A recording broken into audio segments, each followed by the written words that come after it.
Hey, Jeff. Just a couple things, man.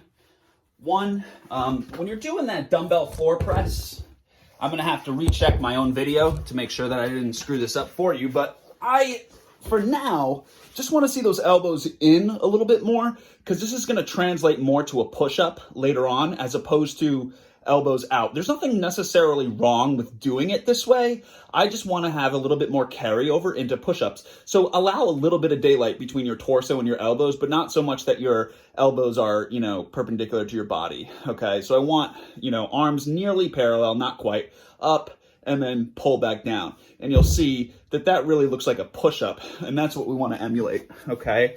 When you're doing your dead bug, I want you to force your core to work. I'm sure it was, but also focus on a deep exhale, because that's going to turn your core on even more. Like right there, it caught on fire just from my deeper exhale. That makes the core have to do the work.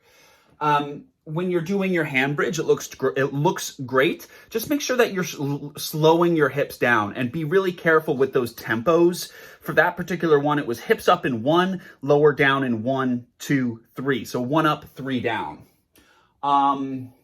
Press up. When you're doing your, I think it was an Arnold press, and I know not everybody's elbows lock out perfectly overhead, and that's fine, but I do want to see an effort to really push up and through and be active through the shoulders. So even though the weight is kind of light enough for you to just press it, I really want you to brace and press. Make those muscles work. Squeeze your tricep and push up through your shoulder. So not here, but here.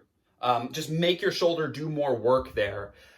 When you're doing the curl up, you may have been doing this, but I do want to see just a little bit more, and I know I'm not doing these perfectly because I'm just trying to show you. I want to see a little bit more of the shoulder blades get off the ground, just to get a little bit more core activation. Let me know if you feel those in your core. I want to make sure that you're getting something out of them. With the inchworm, I want to know if you can, instead of just crawling to like this push-up position, can you explore crawling just a bit further out and explore the end ranges of where you can go while still keeping a tight core.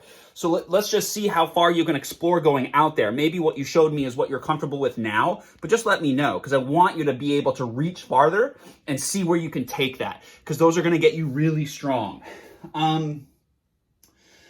For the bear crawl, I just want to see the arm and the leg move at the same rate. So they land and elevate at the same time. And really take your time there. It's going to take a while to get those down pat. They're difficult. And just make sure that you don't bring your leg up too high, because then that makes those steps incongruent.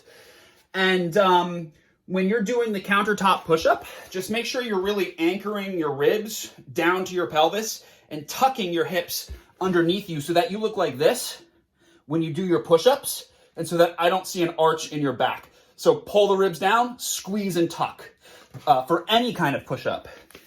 And then finally, that shin box.